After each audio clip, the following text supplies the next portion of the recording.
Hello and welcome to our channel. Are you learning English? Great! Let's learn English with a very interesting story. Don't forget to subscribe, like and comment. Let's get started. One day, three friends Tom, Sarah, and David were walking home from school. It was a cold and cloudy afternoon. They were talking and laughing when they saw an old house near the forest. The house looked very old. The windows were broken and the door was half open. A cold wind came from inside. "Look at that house," said Tom. "It looks scary," said Sarah. "Let's go inside," said David with a smile. "Are you crazy?" asked Sarah. "It's just an empty house," said David. "Don't be afraid. It will be fun." Tom and Sarah looked at each other. They were not sure, but they followed David to the door. The door made a loud sound when they pushed it. Creak! It was dark inside. The floor was covered with dust. There were spider webs everywhere. "Hello," Tom called. There was no answer. They walked slowly into the house. Every step made a noise. Creak, creak. Sarah held Tom's arm. "I don't like this," she whispered. David laughed. "It's just old. Nothing is here." They saw a long hallway with pictures on the wall. The pictures were dusty and old. One picture showed a family with sad faces. "Do you think someone lived here?" asked Sarah. "Yes," said Tom, "but many years ago." Suddenly, they heard a sound. Thump! It came from upstairs. They stopped walking. "What was that?" asked Sarah. "Maybe a bird," said David, but his voice was shaky. "Let's check it out," said Tom. They climbed the stairs. The stairs were broken and made loud sounds. On the second floor, there were many doors. One door was open. Inside, the room was empty except for a chair. The chair was rocking slowly, but there was no wind. Sarah stepped back. "That chair is moving," she said. David looked nervous. Maybe it's just the floor." Tom walked into the room. "Hello," he called again. This time, they heard a whisper. "Go away all." Three of them froze. "Did you hear that?" asked David. "Yes," said Tom. "Let's go," shouted Sarah. They ran out of the room and down the stairs. As they ran, they heard the door slam behind them. Bang! They didn't stop until they were outside the house. They were breathing hard. "What was that?" said David. "Was it a ghost?" asked Sarah. Tom didn't speak. He was looking at the window. A white face was watching them from inside. "Run!" Tom shouted, and they ran all the way back to town. They didn't look back. They didn't stop. When they reached the park, they sat down on a bench. "That was real," said Sarah. "I saw the face too," said David. Tom nodded. "We need to find out what happened in that house," he said. "Why?" asked Sarah. "Because it's not just a story," said Tom. "There's something inside. Something that wants us to leave."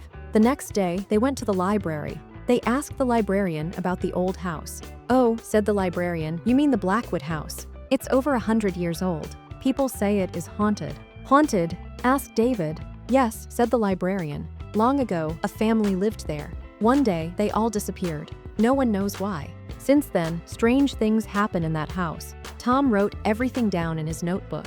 "We need to know more," he said. "Are you sure?" asked Sarah. "Yes," said Tom. "We have to go back." That night, Tom couldn't sleep. He kept thinking about the house, the voice, and the face in the window. He got out of bed and looked at his notebook. He had written, "The family disappeared. House is haunted. Must return." The next morning, Tom met Sarah and David at the park. "Are we really going back?" Sarah asked. She looked worried. "Yes," said Tom. "But this time, we'll be ready. We'll take flashlights, a camera, and a phone to record everything." David brought a small camera. "If we see something, we'll have proof," he said. "Let's go during the day," said Sarah. "It's safer." They all agreed. They walked through the trees until they saw the house again. It looked just the same, dark, quiet, and broken. But this time, they didn't feel so scared. They stood at the door. "Ready?" asked Tom. David nodded. Sarah took a deep breath. "Let's go." They stepped inside. The sunlight came through the broken roof, so it wasn't too dark. Dust was still everywhere. Tom turned on his flashlight and looked around. "Let's go upstairs again," he said. They walked up the stairs. This time, the open door was closed. Tom slowly pushed it open. The chair was gone. "Where's the chair?" asked Sarah. David looked around. It was right here yesterday. They heard another sound. Tap, tap, tap. It was coming from the end of the hallway. "That's not the wind," whispered Sarah. They walked slowly to the last door. It was locked. Tom tried to open it, but it wouldn't move. Suddenly, the door opened by itself. Inside was a small room with a table and an old book. The air was cold. "What is this?" asked David. Tom opened the book. The pages were yellow and full of dust. "It's a diary," said Tom, "from the family who lived here. He started to read. Today is a sad day. We hear whispers at night. Something is in the house. We cannot leave. Sarah covered her mouth. They were trapped. David looked at the window. Maybe the ghost is still here. As Tom turned the page, the room suddenly became dark. The flashlight flickered. The door slammed shut. Bang! Sarah screamed. David ran to the door, but it was locked again. We're not alone, said Tom. Then they heard footsteps in the hallway. Slow, heavy, coming closer. Sarah held Tom's arm tightly. David pointed the camera at the door. Something is out there, he said. The footsteps stopped right outside. Then silence. They waited, holding their breath. Suddenly, the book flew out of Tom's hands and hit the wall. The lights turned off. The camera stopped working. And then a voice whispered again. You should not be here. The room was completely dark. Tom, Sarah, and David couldn't see anything. They stood close together, afraid to move. Turn on the flashlight, whispered Sarah. Tom pressed the button. Nothing happened. My flashlight is dead, he said. David checked the camera. The battery is gone. It was full this morning. Sarah pulled out her phone. No signal, and it won't turn on either. Suddenly, the whisper came again. Leave now. The voice was louder this time. It felt like it was all around them. We have to get out, said David. He banged on the door. Open, please open. But the door didn't move. Tom picked up the book from the floor. Maybe this book is the key. Maybe the ghost wants us to read it. He turned to the next page. The writing was messy, like it was written in fear. We tried to escape. The door closed. The house is alive. It will not let us go.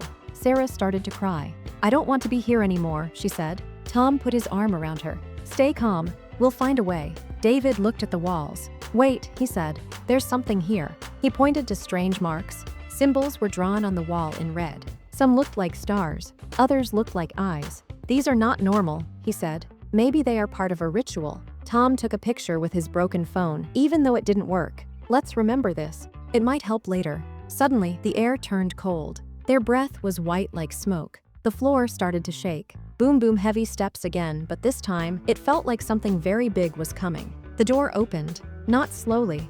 Fast, like someone pulled it from the outside. But there was no one there. Just darkness. We need to run, shouted Tom. They ran out of the room and down the stairs. But the house had changed. The hallway was longer now. The front door was gone. This wasn't here before, yelled Sarah. The house is changing, said David. They ran down the long hallway. Doors appeared on both sides. Each door made a strange sound. Some cried, some laughed. Don't open them, Tom warned. But one door slowly creaked open by itself. Inside, they saw something moving. It looked like a person, but with no face. It stepped out. Its head turned toward them. Though it had no eyes, they felt it was watching. Run! Sarah screamed. They turned and ran back the other way. They found the stairs again and hurried up to the second floor. The faceless figure did not follow, but they still heard footsteps far behind. At the top of the stairs, Tom saw a mirror. It was old and cracked, but inside the mirror, he saw something strange. He saw a little girl. She was standing behind them, but when he turned around, no one was there. She's in the mirror, Tom said. She's trying to tell us something. The girl in the mirror lifted her hand and pointed to the book. Tom opened it again. One last sentence was written. Find the girl. Help her. Only then you can leave. Tom looked at the mirror again. The little girl was still there. She looked sad. We need to help her, he said. Sarah stepped closer. Maybe she is trapped, just like we were. David nodded. The book said we must help her to escape. Tom held the book and looked into the mirror. Who are you? He asked. The girl lifted her hand and pointed at a door behind them. It was a small door they hadn't seen before. They walked to the door and opened it slowly. Inside was a tiny room with toys and a small bed. On the bed was a doll and an old photo. The photo showed the same girl, smiling with her family. This was her room, said Sarah. She lived here. Suddenly, the air became warm. A soft light filled the room. The girl appeared, not in the mirror, but right in front of them. She looked peaceful. Thank you, she whispered. Now I can go. She smiled, then slowly faded away into the light. At that moment, the house stopped shaking. The doors returned to normal. The front door was back. Light came through the windows. They walked out of the house. It felt quiet and calm. Is it over? Asked David. Tom looked back. The house didn't look scary anymore. Yes, he said. We helped her. Now the house can rest. Sarah smiled. Let's never come back here again. They all laughed and walked home tired but safe.